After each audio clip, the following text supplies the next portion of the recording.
Hello बच्चों, welcome to एडुवर्ल्ड। हमने अभी काफ़ी इस बात पे सर्च किया कि हमारे पास में शिफ्ट वाइज पेपर सॉल्यूशंस जो हैं वो कितने हैं, राइट। और हमने देखा कि ज़्यादातर लोग जो हैं और हम भी जो हैं वो चैप्टर वाइज PFIQs पिक कर रहे हैं या कोई पर्टिकुलर पेपर जो रिसेंटली हुआ है वो सॉल्व कर रहे हैं। तो प्रीवियस ईयर्स के जो शिफ्ट वाइज पेपर्स हैं वो सारी चीज़ें हमें एक जगह पे नहीं मिल रही है, तो हमने एक सीरीज़ बनाने की सोची कि हम वहाँ पे सारे जो शिफ्ट वाइज फिजिक्स के क्वेश्चन हैं प्रीवियस ईयर्स के उसे एक साथ सॉल्व करेंगे, ताकि आपको एक ही जगह पूरा कंटेंट मिल जाए, सारे क्वेश्चंस मिल जाएं। जब आप प्रैक्टिस करने बैठो तो आपको रैंडमली एक एक क्वेश्चन सर्च ना करना पड़े। तो हम आज इसी वीडियो पे वर्क करने आए हैं कि हम कोशिश करेंगे कि ये जो पिक है ये है 24 जून वाला मॉर्निंग शिफ्ट का 2022 का। ये वाले जो हम वीडियो है इसमें हम इसके क्वेश्चंस पिक करेंगे उसी ऑर्डर में जो पेपर में आए थे, और उसमें देखेंगे कि हम कौन सा मेथड, कौन सा फॉर्मूला और कैसे उस क्वेश्चन को सबसे सिंपल तरीके से सॉल्व करेंगे। ठीक है, और उसको हम यूज करेंगे अपने आगे वाले वीडियोस में भी। हम ये कंटिन्यू करेंगे, एक पूरी सीरीज आपके लिए बनाएंगे जहां आपको सारे सेट वाइज क्वेश्चंस और सेट वाइज सॉल्यूशंस आपको मिल जाए। आप इन पे अपने सवाल भी पूछ सकते हैं, अपने सॉल्यूशंस भी दे सकते हैं जो आपको मुझसे भी बेटर लग रहे हैं, और आप ये कंपेयर भी कर सकते हैं कि बाकी लोगों ने इसे कैसे सॉल्व किया है। अगर उनके पास कोई और मेथड हो, कोई और बेटर मेथड हो, तो आप मुझे बता सकते हैं कि इसे हम और बेटर कैसे बनाएंगे। अभी तो ये कोशिश है आपकी हेल्प करने की, आप मेरी हेल्प करेंगे तो मैं इसे और बेटर बनाऊंगा। चलिए पहला क्वेश्चन देखते हैं। यहां पे पूछा गया है कि यहां पूछा गया है bulk modulus of a liquid is 3 into 10 to the power 10 and the reduction in volume is 2%. He is asking what is the pressure required, right? तो अगर आप bulk modulus का फॉर्मूला देखेंगे तो bulk modulus का फॉर्मूला है B is equal to pressure upon change in volume, right. इसको हम बोलते हैं वॉल्यूमेट्रिक स्ट्रेन, इसको हम बोलते हैं प्रेशर, राइट। और ये हमारा बल्क मॉडुलस है। अब डेटा में से देखते हैं हमें क्या क्या दिया हुआ है। डेटा में हमें दिया हुआ है bulk modulus which is 3 into 10 to the power 10, right. और स्टैंडर्ड SI यूनिट में है तो हमें कोई कन्वर्जन करने की जरूरत नहीं है। Delta V by we percentage form में दिया हुआ है, तो हमें 2% पता है, परसेंटेज को हम नंबर में कैसे कन्वर्ट करते हैं ऐसे। ये एक इंपॉर्टेंट स्टेप है इसमें, राइट। 2% हमेशा कंफ्यूज करता है, बट जब भी आपको ये निकालना होगा तो आप इसको निकाल सकते हो। ठीक है, नाउ अब हमें ये पता चल गया, ये पता चल गया, इसको सब्स्टिट्यूट करते हैं। तो बल्क मॉडुलस है हमारा 3 into 10 to the power 10 is equal to pressure upon 2 into 10 to the power -2, right. ये 2/100। अब इसको यहाँ मल्टीप्लाई कर देते हैं। 3 2 ज़ा 6, 10 टू द पावर 8 आ गया आपका pressure in newton meter square, right. तो आपका आंसर यहाँ पे हो गया है, आपका आंसर है 6 into 10 to the power 8 newton पर मीटर स्क्वायर। सी ऑप्शन आपका आंसर हो जाएगा। आई होप बहुत सिंपल सा क्वेश्चन है, डायरेक्ट फॉर्मुला बेस्ड है, ज्यादा ट्रिक नहीं है। बस जो वॉल्यूमेट्रिक चेंज है वो परसेंटेज में दिया हुआ है, उसे आपको चेंज करना पड़ेगा, बाकी तो डायरेक्टली सॉल्व हो जाएगा। आई होप ये चीज क्लियर हो गई होगी, मैंने कैलकुलेशन भी आपके लिए कर दिया है। आगे चलते हैं। असर्शन रीजनिंग का एक क्वेश्चन है।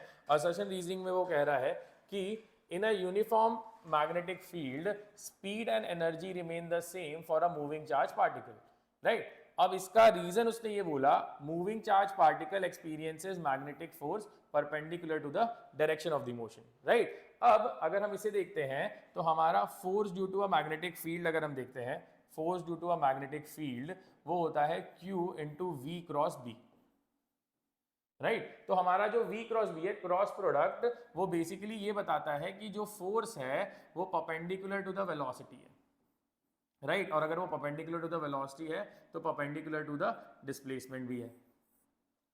कैसे पता चला? क्रॉस प्रोडक्ट जो होता है वो हमेशा परपेंडिकुलर टू बोथ दीज होता है, इलेक्ट्रिक मैग्नेटिक फील्ड और वेलोसिटी के। अब अगर ये परपेंडिकुलर है, F और S परपेंडिकुलर है, तो वर्क डन जो होता है वो होता है FS cos थीटा, राइट। ये परपेंडिकुलर है तो ये 90 हो जाएगा, तो ये हो जाएगा FS cos 90, और आपका वर्क डन जो है वो 0 है, राइट। अगर वर्क डन 0 है तो वर्क एनर्जी थ्योरम ये कहता है कि आपकी स्पीड जो है वो चेंज नहीं होती, राइट। स्पीड क्यों नहीं चेंज होती? क्योंकि काइनेटिक एनर्जी चेंज नहीं हो रही, राइट। सो काइनेटिक एनर्जी अगर चेंज नहीं हो रही है तो स्पीड नहीं चेंज होगी, एनर्जी नहीं चेंज होगी। और इसका रीजन भी यहाँ सेम चीज लिखी हुई है जो मैंने यहाँ लिखा है कि मैग्नेटिक फोर्स जो है वो परपेंडिकुलर होती है to the direction of the motion, right. तो हमारा इसका आंसर हो जाएगा, इसका आंसर हो जाएगा A option. Basically both are correct and this is the correct explanation for the option, right.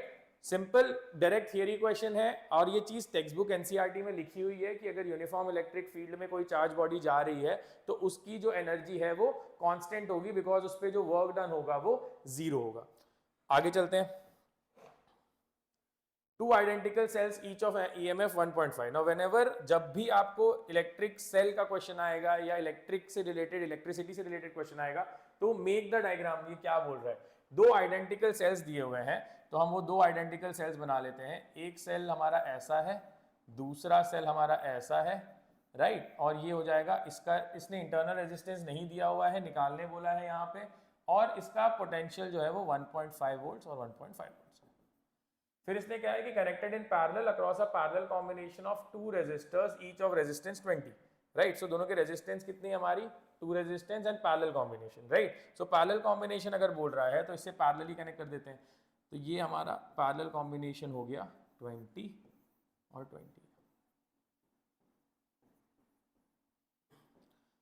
अब इसने क्या बोला, इसने बोला कि volt meter connected in the circuit measures 1.2 volts, right. So volt meter अगर मैं कनेक्ट करता हूं तो मुझे वोल्ट मीटर के कनेक्शन पे मुझे रीडिंग मिल रही है 1.2 वोल्ट्स की, राइट। अब 1.2 वोल्ट्स की रीडिंग मिल रही है। अब हम अगर ये अज्यूम कर लेते हैं, अब पहली बात याद रखना कि पूरी बैटरी जो होती है वो एक बॉक्स में बंद होती है। ये जो पूरी चीज है ये पूरी बैटरी है, ये क्या करेगी, ये करंट को सप्लाई करेगी इसे, राइट। अब बैटरी के कॉम्बिनेशन ये कहता है कि 1.5 वोल्ट जो है वो दोनों एड अप नहीं होंगे, वो तो उतने ही रहेंगे 1.5, बट क्योंकि ये पैरेलल में कनेक्टेड हैं तो इसका रेजिस्टेंस हो जाएगा R/2 और ये हो जाएगा 1.5 वोल्ट, राइट। ये आ गया हमारा, और ये दोनों ऑलरेडी पैरेलल में है, पैरेलल का फॉर्मूला लगाएंगे तो ये आ जाएगा हमें 10 ओम्स। दो चीजें दिख रही है, एक दिख रहा है कि इसके अक्रॉस का जो वोल्टेज है वो 1.2 वोल्ट्स है। अगर हम इसके अक्रॉस का वोल्टेज लिखते हैं तो वोल्टेज का फॉर्मूला होता है E minus I into R, और ये आर जो है ये नेट रेजिस्टेंस होता है, net internal resistance, right. Voltage जो मुझे दिया हुआ है वो दिया हुआ है 1.2 वोल्ट्स। वोल्टेज क्या होता है हमेशा, वोल्ट मीटर की रीडिंग। ईएमएफ, बैटरी का ईएमएफ कितना दिया हुआ है मुझे 1.5 वोल्ट्स, राइट। और ये हो गया माइनस आई, और रेजिस्टेंस है हमारा R/2। This is your first equation. अब पूरे सर्किट का अगर हम देखते हैं, पूरे सर्किट का करंट जो है वो करंट होना चाहिए V/R। V कितना है 1.5 और टोटल R कितना है 10 प्लस R/2,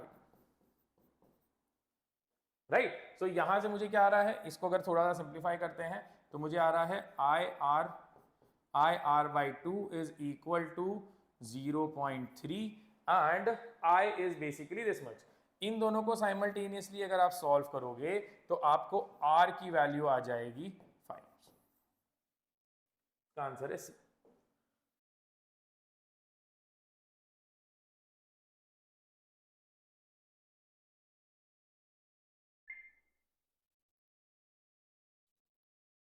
ओके, सो फोर्थ क्वेश्चन जो हमारे शिफ्ट में आया था वो ये है कि हमें पता करना है, जनरली फिजिकल क्वांटिटीज का एक ना एक क्वेश्चन ऐसा आता है जो डायमेंशन चेक करने के लिए आता है। ये बोल रहा है कि मुझे ये बताओ कि इनमें कौन से ऐसे दो टर्म्स हैं जिनके डायमेंशन अलग है, ठीक है। और ज्यादातर अगर आप देखो तो ये डायरेक्ट फॉर्मुलेज है, वेव नंबर और रिडबर्ग कांस्टेंट एटॉमिक स्ट्रक्चर से पता चल जाता है, ये आपको मैग्नेटिज्म से पता चल जाता है, और ये दोनों जो है आपको प्रॉपर्टीज ऑफ सॉलिड से पता चल जाता है। Specific heat capacity and latent heat, right. अब लैटेंट हीट जो है वो एनर्जी है, और स्पेसिफिक हीट कैपेसिटी जो है वो energy per unit mass per unit temperature है। तो अगर आप हीट को इससे डिवाइड कर दोगे तो इसका डायमेंशन अलग आएगा, इसका डायमेंशन अलग आएगा, तो इसका डायरेक्ट आंसर जो हो जाता है वो हो जाता है D. Specific heat capacity and latent heat जो है इनके डायमेंशन जो है वो डिफरेंट है, बाकी के सारे सेम है। आप फॉर्मूलाज चेक कर सकते हो, लेकिन डायरेक्ट जैसे मैंने बताया कि ये दोनों जो है ये रिडबर्ग फॉर्मूला से डायरेक्ट आ जाते हैं, right. Stress coefficient of elasticity जो है वो यंग्स मॉडुलस वाले से आ जाता है। कोएर्सिविटी और मैग्नेटाइजेशन के फॉर्मूला से पता चल जाता है। तो बच जाता है क्या, स्पेसिफिक कैपेसिटी और लैटेंट हीट, उसको हम डायरेक्टली फॉर्मूला से देख ले रहे हैं कि हमारा जो वैल्यूज है वो डिफरेंट है या डायमेंशंस जो है वो डिफरेंट है, तो ये तो डायरेक्ट है।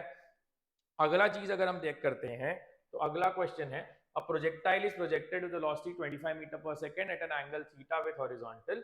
After t seconds the inclination, right, after t second the inclination which becomes 0।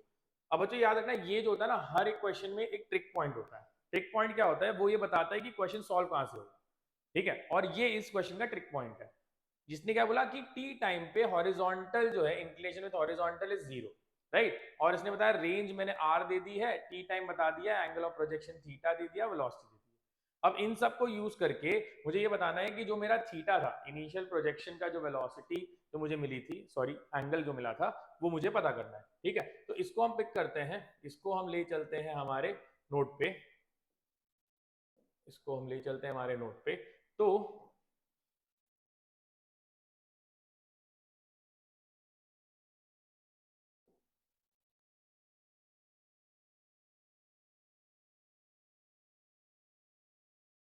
I hope आपको क्वेश्चन दिखाई दे रहा होगा, राइट नाउ। कहानी क्या बोल रही है, कहानी ये बोल रही है कि हमारा जो क्वेश्चन आ रहा है वो आ रहा है projectile is projected with velocity 25 meter per second at an angle theta, right. तो हॉरिजॉन्टल कब होता है प्रोजेक्टाइल? प्रोजेक्टाइल हॉरिजॉन्टल तब होता है जहां पे उसकी वेलोसिटी हो जाती है हॉरिजॉन्टल, यहाँ पे उसका जो कॉस थीटा है, राइट, ये थीटा है, ये कॉस थीटा है, राइट, साइन थीटा वाला जो कंपोनेंट है वो 0। अब ये बोल रहा है कि मेरे को थीटा बताओ। अब देखो मुझे रेंज पता है, राइट, तो रेंज कितना है इस पॉइंट पे, क्या होगा, टाइम ऑफ फ्लाइट। तो टाइम ऑफ फ्लाइट तो ये टी और टी है, ठीक है, बिकॉज टी टाइम वो यहाँ पहुंच गया है जहां पे हॉरिजॉन्टल हो गई है वेलोसिटी, हॉरिजॉन्टल हो गया ना, ये बिकम्स हॉरिजॉन्टल, तो इंक्लिनेशन हॉरिजॉन्टल हो गया यहाँ पे, और ये टी है तो ये टी टाइम, जितना टाइम ऊपर जाने को लगता है उतना टाइम आपको नीचे आने में लगता है, राइट। तो ये टोटल टाइम ऑफ फ्लाइट आप ले सकते हो यहाँ से 2t, ठीक है। सो रेंज का फॉर्मूला क्या है हमारे पास में, रेंज का फॉर्मूला है u square sine 2 theta by g, जिसको हम लिख देते हैं थोड़े सिंप्लीफाइड फॉर्म में 2u square sine theta cos theta by g, ठीक है। अब टाइम ऑफ फ्लाइट हमें पता है 2u साइन थीटा बाई जी होता है ना। टाइम ऑफ फ्लाइट को क्या लिख सकते हैं बच्चों, 2t, तो 2 कैंसिल, यहां से u आ गया आपको, u आ गया आपको यहां से gt divided by sine theta, है ना। इसको उठा के यहां सब्स्टिट्यूट कर दो यहाँ पे, राइट। सो आपको रेंज आ जाएगा, आपको रेंज आ जाएगा R, R is equal to 2 sine theta cos theta divided by g into u square, u square कितना है, g square t square, right, g square t square upon sine square, ये एक sine theta cancel हो गया, और हमें ये एक g और एक g कैंसिल हो गया। अब सारे टर्म्स को हम राइट साइड ले जाएंगे, तो यहां बच जाएगा cot theta is equal to R upon 2g t square, right, और 2g हमें 10 दिया हुआ है, तो हमें कॉट थीटा कितना आ जाएगा, हमें कॉट थीटा आ जाएगा 20 t स्क्वायर का inverse. So basically cot theta आ गया है r बाई 20। अब इसमें कुछ चीजें और हैं, देखो, अगर आपको ये नहीं पता होता कि ये टी टी है तो आप कभी भी ये रिलेशन नहीं निकाल पाते, राइट, और ये रिलेशन नहीं निकलता तो आपको आंसर स्मॉल टी के टर्म्स में नहीं आता। तो इसलिए ये ट्रिक पार्ट है, हमेशा जो क्वेश्चन होता है उसमें आपके पास में एक ट्रिक सेक्शन होता है जो बताता है कि क्वेश्चन का जिस्ट क्या है, क्वेश्चन सॉल्व कैसे होगा, राइट, तो वो आपको पकड़ना जरूरी है। बाकी फॉर्मूला तो आपको भी पता है, सब्स्टिट्यूशन आपको भी पता है, ठीक है। आंसर आ गया D cot inverse R by 20 T square. आगे चलते हैं, नेक्स्ट क्वेश्चन, नेक्स्ट क्वेश्चन क्या कह रहा है, a block of mass 10 kg starts sliding on a surface with initial velocity 9.8 metre पर सेकेंड। इसको भी ले चलते हैं हम आगे नोट पे, चलिए।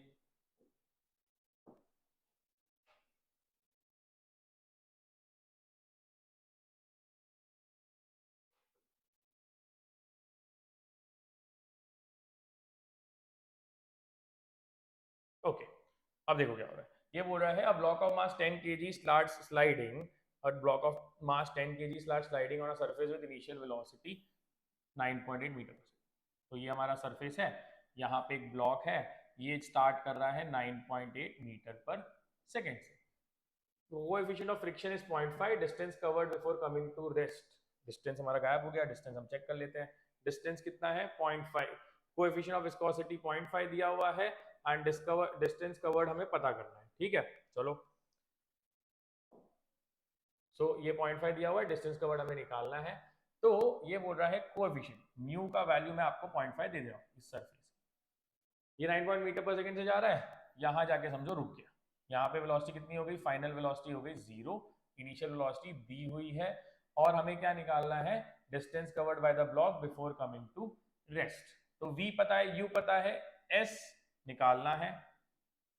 अगर a मिल जाएगा तो third equation of motion v square equal to U square plus 2as काम कर जाएगा। एक्सेलरेशन, इसको रोक कौन रहा है, इसको रोक रहा है फ्रिक्शन। फ्रिक्शन का फोर्स क्या होता है बच्चों, म्यू टाइम्स n। यहाँ पे n अगर आप निकालते हो तो वो हो जाता है mg के इक्वल। तो ये हो जाता है म्यू विच इज 0.5, मास इसका दिया हुआ है 10 kg, g आपको बोला है 9.8 लेने के लिए, तो आप 9.8 लीजिए। तो ये हो गया 98 इंटू 0.5, 49 न्यूटन का ये आ गया फ्रिक्शनल फोर्स, राइट। इसका अगर एक्सेलरेशन निकालना है तो 49 न्यूटन को 10 kg से आप डिवाइड कर दीजिए, कहां से आया, फोर्स अपॉन मास से, ठीक है, फोर्स अपॉन मास से आ गया, तो 4.9 मीटर पर सेकंड स्क्वायर का डीसेलरेशन हो रहा है। अब इसको अप्लाई कर देते हैं, v square is equal to U square plus 2as, final velocity 0 है, इनिशियल 9.8 का स्क्वायर है, और ये है 2 इंटू 4.9 s। यहां से आ जाता है s is equal to 9.8 into 9.8 divide by 9.8, ये कट गया, आंसर आ गया 9.8 मीटर्स। आपका आंसर है यहाँ। सिंपल सा क्वेश्चन है, बस इसमें एक ट्रिक यही है कि फ्रिक्शन रोक रहा है तो फ्रिक्शन से एक्सेलरेशन निकालना पड़ेगा। बाकी आपको सारा डेटा लिखित में दिया हुआ है, v पता है, u पता है, राइट, और आपको ये पता करना था कि s कितना है। a निकालने के लिए थोड़ी सी मेहनत करनी पड़ी, a निकाल दिया, आंसर आ गया। आई होप ये चीज क्लियर हो गई होगी, ठीक है। चलो ये हो गया, अगला क्वेश्चन देखते हैं, ठीक है। अगला क्वेश्चन कह रहा है, अगला क्वेश्चन कह रहा है कि हम सर्कुलर मोशन करें, तो चलो सर्कुलर मोशन करते हैं।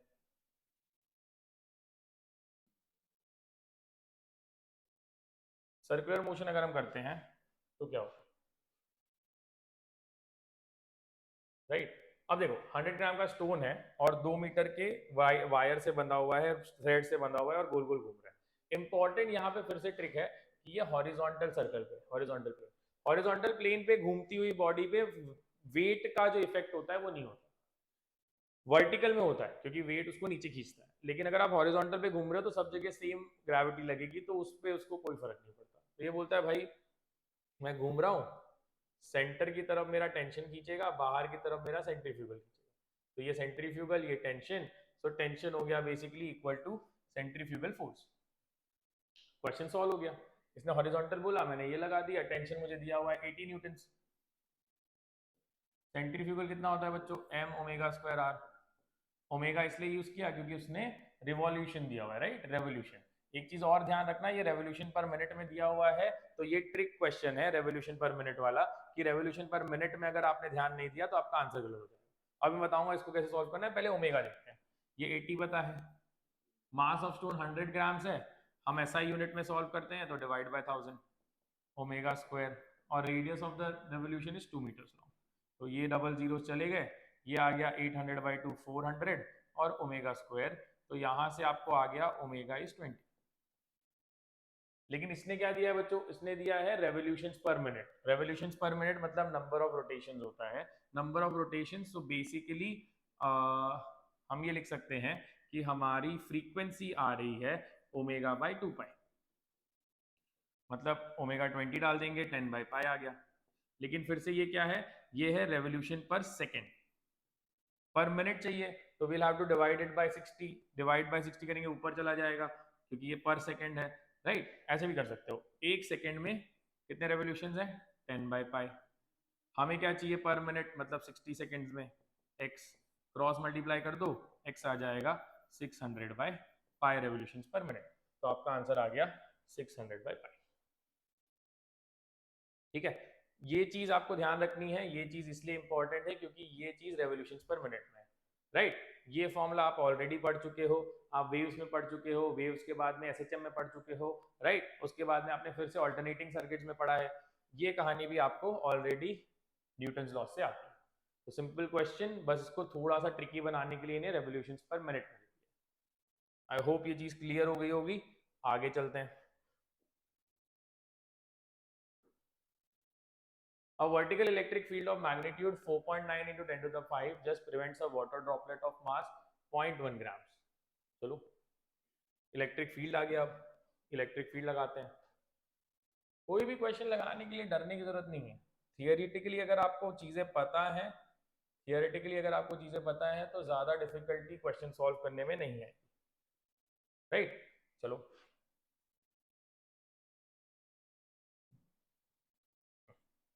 ना, क्या बोल रहा है वर्टिकल, देखो ऐसा एक सिस्टम है जिसमें एक वर्टिकल इलेक्ट्रिक फील्ड, यहाँ पे एक ड्रॉपलेट है, ये बोल रहा है इस ड्रॉपलेट को हमने हवा में टांग के रखा हुआ है इलेक्ट्रिक फील्ड के हेल्प से, राइट? और इलेक्ट्रिक फील्ड की वैल्यू कितनी दी हुई है बच्चों? 4.9 इंटू 10 टू द पावर 5। ये बोलता है मुझे ये बताओ इसका चार्ज कितना है। तो चार्ज क्या करेगा, इसको ऊपर की तरफ फोर्स लगाएगा। कौन सा फोर्स लगाएगा? इलेक्ट्रोस्टैटिक। नीचे की तरफ कौन सा फोर्स लगाएगा? mg। अब ये दोनों फोर्स अगर बैलेंस हो जाए तो ये हवा में टंगा रहेगा। फोर्स बैलेंस होती है तो बॉडी मूव नहीं करती ना, ये अकेला यहाँ था, अब ये दोनों फोर्स बैलेंस हो गए तो ये यहाँ पे अटका रहेगा, ठीक है? अब अटका रहेगा तो देखते हैं क्या होता है। QE is equal to mg, right? तो हमारा Q का वैल्यू आ जाता है मास कितना दिया हुआ है बच्चों? मास दिया हुआ है 0.1 ग्राम, तो 0.1 into 10 to the power -3। G कितना लेने बोला है? 9.8 डिवाइडेड बाई E कितना लेने बोला है? 4.9 इंटू 10 टू द पावर 5। तो ये हो गया 1 जा 2 जा, ये हो गया 0.2 into 10 to the power -8। Answer आ गया 2 into 10 to the power -9। Simple सा क्वेश्चन है फोर्स बैलेंसिंग का, बस आपको पता होना चाहिए कौन सी फोर्सेस, वेट नीचे लेके जाएगा और इलेक्ट्रिक फील्ड ऊपर लेके जाएगी, दोनों फोर्स अगर बैलेंस्ड होंगे तो ये हवा में लटका रहेगा, राइट? जस्ट प्रिवेंट्स अ वाटर ड्रॉपलेट, ये ट्रिक है। जस्ट प्रिवेंट्स अ वाटर ड्रॉपलेट क्या बता रहा है? बोल रहा है भाई ना नीचे जाएगा ना ऊपर, वो वहीं अटका रहेगा, गिरने दे नहीं रहा उसको, है ना? तो आप फोर्सेस इक्वल कर दो, फोर्स इक्वल करके चार्ज निकाल लो। चलिए ये भी सिंपल क्वेश्चन था, आगे चलते हैं।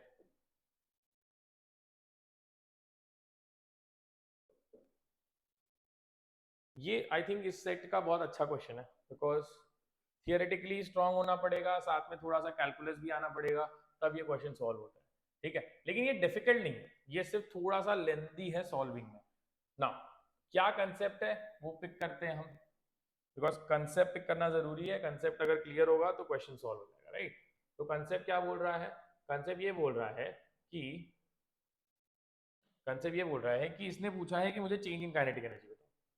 काइनेटिक एनर्जी की चेंज के लिए ना मास दिया ना वेलोसिटी, और बच्चा यही फंस जाता है। आप यही तो फंस जाते हो यार, सर मास और वेलोसिटी दिया नहीं और चेंज इन काइनेटिक एनर्जी पूछ लिया, तो मास और वेलोसिटी दो तो, और मेरे को फोर्स दिया हुआ है, फोर्स से मैं कैसे निकालूं? मेरे को वेरिएबल फोर्स है। लेकिन आप एक कंसेप्ट भूल रहे हो ना, वर्क एनर्जी थ्योरम भूल रहे हो। वर्क एनर्जी थ्योरम क्या बोलता है? वो बोलता है कि भाई आपका जो वर्क डन बाय फोर्स होगा वो चेंज इन काइनेटिक एनर्जी होगा। आपको ये चाहिए तो ये मत निकालो ना, ये निकाल लो। और work done by variable force क्या होता है? Integration F vector dot dr vector. दोनों निकाल लेते हैं। F वेक्टर दिया हुआ है, कितना दिया है? 4x i cap plus 3y square j cap.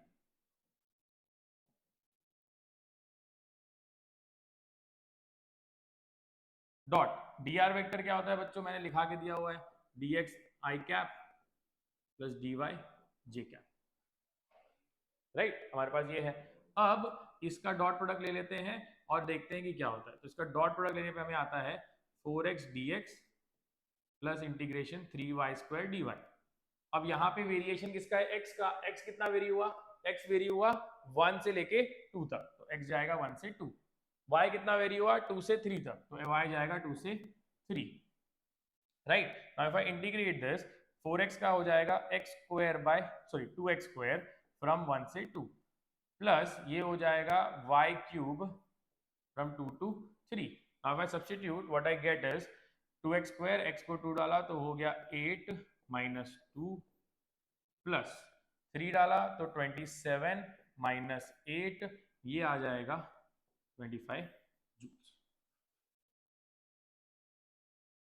देखो ट्रिक है ना, वो आपको डायरेक्ट थोड़ी बोलेगा, आपको मास और वेलोसिटी देके थोड़ी बोलेगा कि हम मुझे काइनेटिक एनर्जी निकाल दो। तो आईआईटी में क्यों जा रहे हो फिर इतनी मेहनत करने की? इतनी मेहनत नहीं करनी आईआईटी के लिए। आईआईटी में जाने के लिए लॉजिक लगाना बहुत इंपॉर्टेंट है। आपको डेटा सब दिया हुआ है, लेकिन थियरी तो वो आपसे एक्सपेक्ट करेगा ना कि आपको ये पता हो कि वर्क एनर्जी थ्योरम क्या होता है, वर्क एनर्जी थ्योरम में वर्क डन और काइनेटिक एनर्जी का क्या रिलेशन होता है। अगर आपको वो पता है तो बाकी तो इंटीग्रेशन है, राइट। तो वो बोलता है भाई अगर ये पता है तो क्वेश्चन तो सॉल्व है, उसके बाद इंटीग्रेट कर दो, आंसर अपने आप। ठीक है, आई होप ये क्लियर हो गया होगा। इसलिए अच्छा क्वेश्चन है बिकॉज ये डायरेक्ट नहीं है, ये चेक करता है कि कंसेप्चुअली आपकी अंडरस्टैंडिंग है क्या एनर्जी की, अगर है तो क्वेश्चन सॉल्व हो जाएगा। ठीक है, नेक्स्ट क्वेश्चन पे चलते हैं।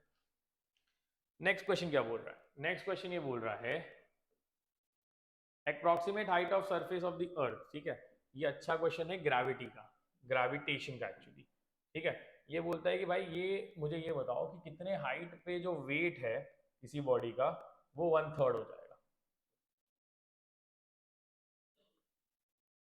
ठीक है, तो ये बोलता है भाई कितने हाइट पे जो बॉडी का वेट है वो 1/3 हो जाएगा। कोई दिक्कत नहीं है, हम निकाल देते हैं। ठीक है, होता क्या है बेसिकली, ये अर्थ है, अगर आप इससे कोई भी डिस्टेंस पे हो, अगर सरफेस पे हो तो इससे इसका अट्रैक्शन r रेडियस पे होता है, तो हम इसके लिए लिख देते हैं कि भाई इसका जो फोर्स आ रहा है वो कितना है, G M capital M of earth upon radius of earth का स्क्वायर। ठीक है, ये फोर्स क्या है, ये ही हमारा फोर्स जो है इसको हम वेट बोलते हैं, है ना। अब ये क्या बोल रहा है, वेट ऑफ द बॉडी 1/3 हो गई, तो 1/3 हो गई तो इसने बोला कि भाई सब कुछ चेंज नहीं हो, सब कुछ सेम है, अर्थ का मास और सब, लेकिन मैं इस बॉडी को उठा के ले जा रहा हूँ कोई पर्टिकुलर हाइट पे। तो ये बोलता है कि भाई तब ये R E plus H the whole square हो जाना चाहिए, है ना, हाइट ऐड हो गई। और वेट कितना हो गया बच्चों, w/3। अब इन दोनों को डिवाइड कर देते हैं, अगर इन दोनों को डिवाइड कर देंगे तो R E plus H the whole square ऊपर चला जाएगा, आर ई नीचे आ जाएगा, इज इक्वल टू w/w/3, 3 हो जाएगा, राइट। तो ये आ गया हमें are E plus H upon R E, और रूट ले लेंगे दोनों साइड तो √3 आ जाएगा। तो यहाँ से सिंप्लीफाई करते हैं तो हमें आ जाता है h/re इज इक्वल टू √3 - 1, और यहाँ से h की वैल्यू आ जाती है √3 - 1 इंटू अर्थ का रेडियस उन्होंने दे दिया है हमें 6400। ठीक है, इसको आप मल्टीप्लाई करोगे, मल्टीप्लाई कैसे करोगे, आप डायरेक्टली करो, मैं मल्टीप्लीकेशन जो है वो कैलकुलेटर से कर दूंगा। तो अगर मैं मल्टीप्लीकेशन करना चाहूँ तो मैं मल्टीप्लीकेशन कैलसी से करके आपको आंसर दे दूंगा। तो आंसर कितना आ रहा है मुझे, √3 - 1 होता है 0.732 इंटू 6400, और मुझे आ रहा है 4684, यानी ये आंसर है। ठीक है, तो आपको ये वैल्यूज कैलकुलेट हो गई। सिंपल सा क्वेश्चन है, वेट पे डिपेंडेंट क्वेश्चन है, अगर आपको ग्रेविटी का बेसिक फॉर्मूला आता है तो क्वेश्चन सॉल्व हो जाए। आगे देखते हैं। A resistance of 40 ohm is connected to a source of alternating current rated 220 volts, 50 hertz. Find the time taken by the current to change from its maximum value to RMS value. Right? So idea ये है कि maximum value और RMS value के बीच का distance पूछा हुआ है, ठीक है, और आपको पता होना चाहिए कि maximum value कौन से point पे आती है और RMS value कौन से point पे आती है। ठीक है, तो अगर मैं इसको डायरेक्टली लिखता हूँ, सो RMS वैल्यू के लिए अगर आप थीटा चेक करते हो तो आपका थीटा आ जाता है π/4, और अगर आप मैक्सिमम वैल्यू के लिए चेक करते हो तो थीटा आ जाता है π/2। इन दोनों के बीच का उसने बोला कि भाई इधर से इधर जाने के लिए टाइम कितना लगेगा, तो फेज डिफरेंस कितना आ गया, फेज डिफरेंस आ गया आपको π/2 - π/4 व्हिच इज π/4, राइट। अब अगर फेज डिफरेंस वाला फॉर्मूला लगाते हो तो delta x is basically 2π times delta theta, right. और उसने सिर्फ टाइम पूछा है, तो टाइम अगर निकालना है तो हमें ऑलरेडी डेल्टा थीटा उल्टा लिख देना। बेसिकली आप क्या करोगे इसको, या π/4 आ गया, π/4 आने के बाद में जब आपको फेज डिफरेंस आ गया है, इसके आगे वाला पार्ट जो है, ठीक है, वो आपको बता दिया है कि भाई अगर कोई करंट फ्लो कर रहा है, अगर कोई करंट फ्लो कर रहा है उसकी मैक्सिमम वैल्यू कहाँ आएगी, π/2 पे, और RMS आ रही है π/4 पे। इन दोनों का गैप पता चल गया है। अब आपको ये टाइम पता करना है कि टाइम कितना है ना, टाइम पता करना है। अब टाइम वाला पार्ट पता करने के लिए फेज डिफरेंस पता चल गया, फेज डिफरेंस को यूज करके आप टाइम निकाल लीजिए। ये वाला पार्ट मैं आपके लिए छोड़ रहा हूँ होमवर्क में। अगर आप इस क्वेश्चन को नहीं सॉल्व कर पाएंगे तो मुझे कमेंट बॉक्स में बताइएगा, मैं आंसर बता दूंगा। आधा मैंने कर दिया है, आधा आप कर दो। आधा आप करके बता दो कि फेज डिफरेंस निकालने के बाद में इन दोनों का फेज डिफरेंस तो पता चल गया, अब मैं ये कैसे पता चलूंगा कि इन दोनों के बीच का टाइम कितना है, राइट? टाइम पता करना जरूरी है। और मैं एक हिंट भी दे दे रहा हूं, हिंट ये है कि आपको ओमेगा पता है, फ्रीक्वेंसी, राइट? ओमेगा पता है, ओमेगा को यूज करने की कोशिश कीजिए। अगर ओमेगा यूज करेंगे, ओमेगा का फॉर्मूला याद है ना, क्या था? Delta theta by time.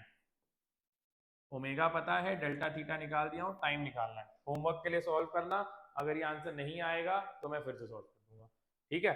आपको इसका आंसर आ जाना चाहिए, बिकॉज आधे से ज्यादा क्वेश्चन तो सॉल्व है। क्लियर है? 50 हर्ट्ज हमें पता ही है, वहां से ओमेगा पता चल जाएगा। डेल्टा फाई मैंने आपके लिए निकाल दिया है, आंसर डाल के निकाल के मुझे बताना, तब मैं नेक्स्ट वाली क्लास में इसका आंसर आपके साथ में शेयर करूंगा। ये एक क्वेश्चन आपके लिए होमवर्क में हो गया, homework question, right?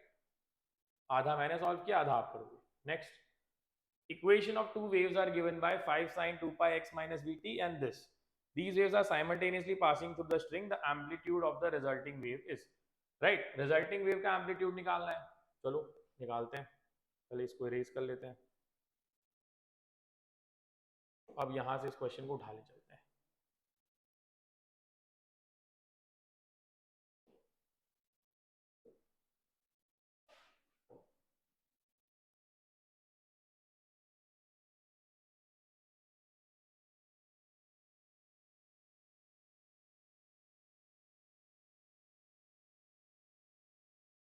So formula क्या होता है?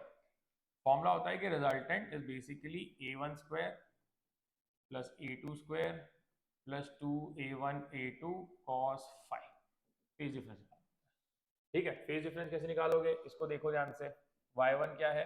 a1 which is 5 sine, bracket open कर दो, 2 pi x minus 2 pi vt, ठीक है? नीचे वाले को देखोगे 3 साइन, उसको ओपन कर दोगे तो उसका आ जाएगा value 2 pi x minus 2 pi vt, और ये 2 पाई मल्टीप्लाई करके आ रहा है 3 pi plus 3 pi.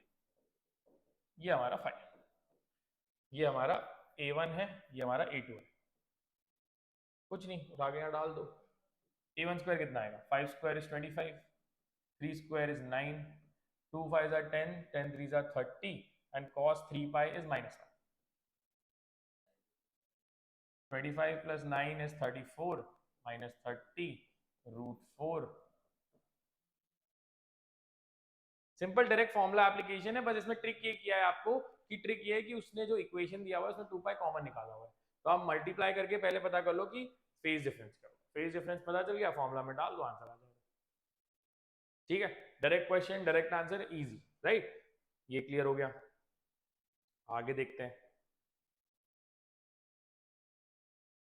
Now next question,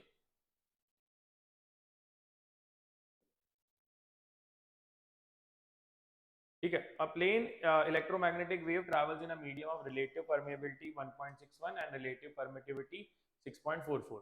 If magnitude of magnetic intensity is 4.5 upon 10 to the power minus 2 at a point, what will be the approximate magnitude of electric field intensity at a point?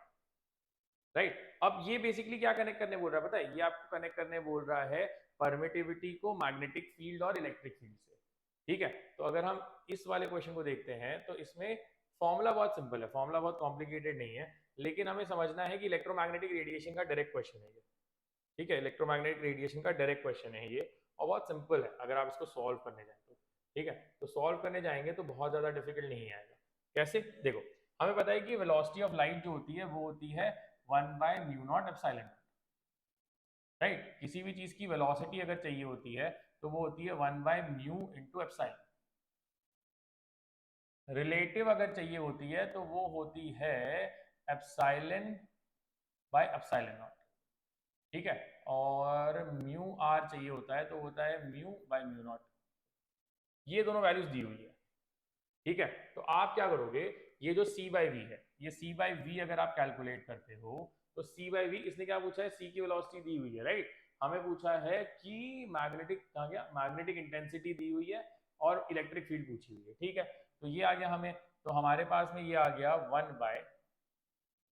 1/μ upon mu naught into epsilon upon epsilon naught, right. So c कितना आ गया, c by v आ गया आपको root of 1/एप्साइलन r into mu r, और ये दोनों वैल्यूज जो है वो यहाँ दी हुई है, रिलेटिव परमिटिविटी, रिलेटिव परमेबिलिटी, दोनों वैल्यूज दी हुई है, राइट। और c बाई वी को आप लिख सकते हो सिंपल टर्म्स में b बाई ई,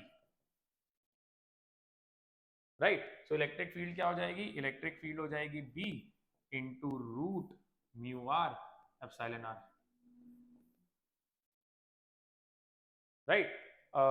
ओके, अब इसको अगर हम अरेंज करते हैं, हम कैलकुलेटर में डाल देते हैं तो क्या आता है, कैलकुलेटर में डालने में हमें आता है कि b हमें कितना दिया हुआ है, b हमें दिया हुआ है 4.5 into 10 to the power into 10 to the power -2। So basically will just divide this, ये इरेज कर देते हैं। पहले म्यू आर निकाला था, रूट ऑफ क्या दिया हुआ है 6.44 इंटू 1.61 इसको निकालो, इसका रूट निकालो, 3.22 आ गया। 3.22 आने के बाद में अगर आप इसको मल्टीप्लाई कर दे रहे हो इंटू बी से, 4.5 into 10 to the power -2 into 10 नहीं, तो बेसिकली कितना आ रहा है हमें, फिर से कर लेते हैं, 6.44 इंटू 1.61 और डिवीजन इसका आ गया आंसर इतना और रूट निकाल दिया 3.22। तो ये आ गया 3.22 into 4.5 into 10 to the power -2। So 3.22 को हमें मल्टीप्लाई करना है 4.5 से, तो मल्टीप्लाई बाय 4.5 कितना आ गया हमें 14.49। आई थिंक हम कुछ मिस्टेक कर रहे हैं। B by E electric field is directly proportional to C। चलो एक काम करो, यहां तक तो मैंने सॉल्व कर दिया, ठीक है, इसको होमवर्क में कर लो, बिकॉज आंसर जो है वो सिर्फ इसको कैलकुलेट करके आ जाएगा। कैलकुलेशन चेक कर लो, कैलकुलेशन चेक करके ये आंसर क्लियर हो जाएगा, ठीक है। नहीं आएगा तो नेक्स्ट क्लास में इस क्वेश्चन को फिर से पिक करेंगे, but the idea is simple. C by V निकालो, सी बाई वी का बी बाई से डायरेक्ट रिलेशन है, ठीक है। डायरेक्ट रिलेशन है तो डायरेक्ट रिलेशन हम कैलकुलेट कर लेंगे, कैलकुलेट करके हमारी वैल्यू आ जाएगी, ठीक है। अगर हम इसको करते हैं तो हमारा आंसर आ जाता है। यहाँ पे एक चीज आप ध्यान रखना कि आई थिंक हमें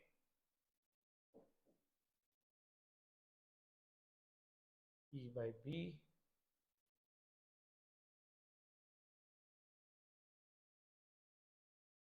तो बेसिकली 3 पॉइंट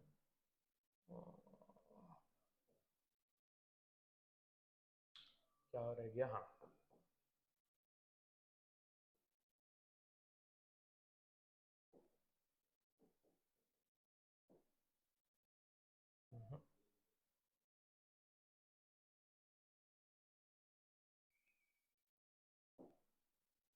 या ठीक है। तो बेसिकली इसको सॉल्व करो, सॉल्व करके आंसर निकालो, नहीं मैच होगा तो मुझे बताना, ठीक है। अगले क्वेश्चन पे चलते हैं।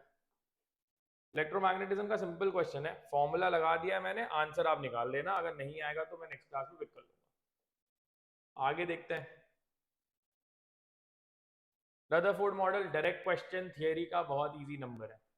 ये बोलता है रदरफोर्ड के लिए हमारे करेक्ट ऑप्शन कौन सा है, ठीक है, ये बोलता है। और सबसे देखो यहाँ पे सी ऑप्शन पढ़ो, अपने आप समझ जाएगा क्यों सही है, बाकी ऑप्शन तो आप पढ़ ही लोगे, लेकिन सी जो है वो रदरफोर्ड का डायरेक्ट टेक्स्ट बुक में लिखा हुआ ड्रॉबैक है कि अगर आप रदरफोर्ड मॉडल को कंसीडर करते हो तो जो इलेक्ट्रॉन है वो अपनी एनर्जी लूज करेगा और लूज करते हुए वो क्या करेगा, जाके कोलैप्स हो जाएगा, और इसीलिए सी ऑप्शन जो है वो हमारा डायरेक्ट आंसर हो जाता है, ठीक है। सी ऑप्शन समझ गया आपको डायरेक्टली, बाकी भी ऑप्शन जो है वो सही है, लेकिन उसमें मिस्टेक्स कहीं ना कहीं, राइट? जैसे बोलता है ground state model electrons are in stable equilibrium while Thomson models are always experiencing a net force. No, that is not true about both of them.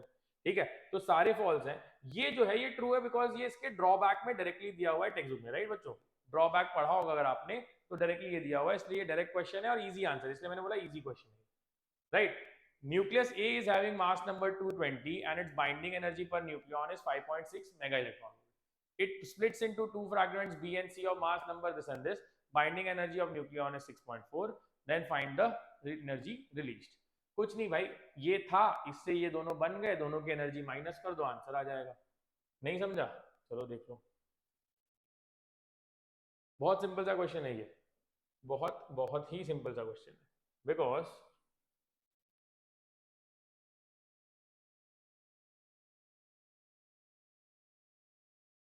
हमें कुछ करना ही नहीं है इसमें, सब कुछ दिया हुआ है।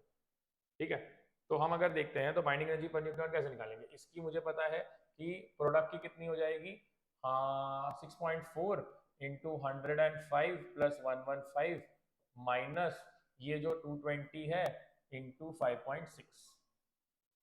ठीक है, कैलकुलेटर की मदद ले लेते हैं आंसर जल्दी से निकालने के लिए।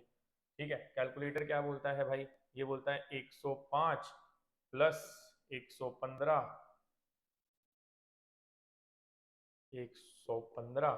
आ गया हमें 220, तो इंटू आ गया इंटू 6.4, ये आ गया हमें 1408 माइनस ये करेंगे तो 220 इंटू 5.6, ये आ गया हमें 1232, इसमें से हम माइनस कर देंगे 1408 और आ गया माइनस 1.6, मतलब ये हमारा प्रोडक्ट माइनस दोनों की एनर्जी माइनस कर दो, आंसर आ जाएगा, राइट? बहुत डायरेक्ट क्वेश्चंस हैं, बहुत सिंपल क्वेश्चंस हैं, अटेम्प्ट करो। कोई क्वेश्चन अगर फंस गया हो या कोई क्वेश्चन अगर ना हो रहा हो तो वो मुझे वापस बताना, मैं अगले वाले बैच में, पहले 15 क्वेश्चन हमारे हो गए, अगले 15 क्वेश्चन के लिए मैं एक और वीडियो बनाऊंगा, उसमें जो क्वेश्चंस आपको होमवर्क दिए थे वो भी कवर करूंगा।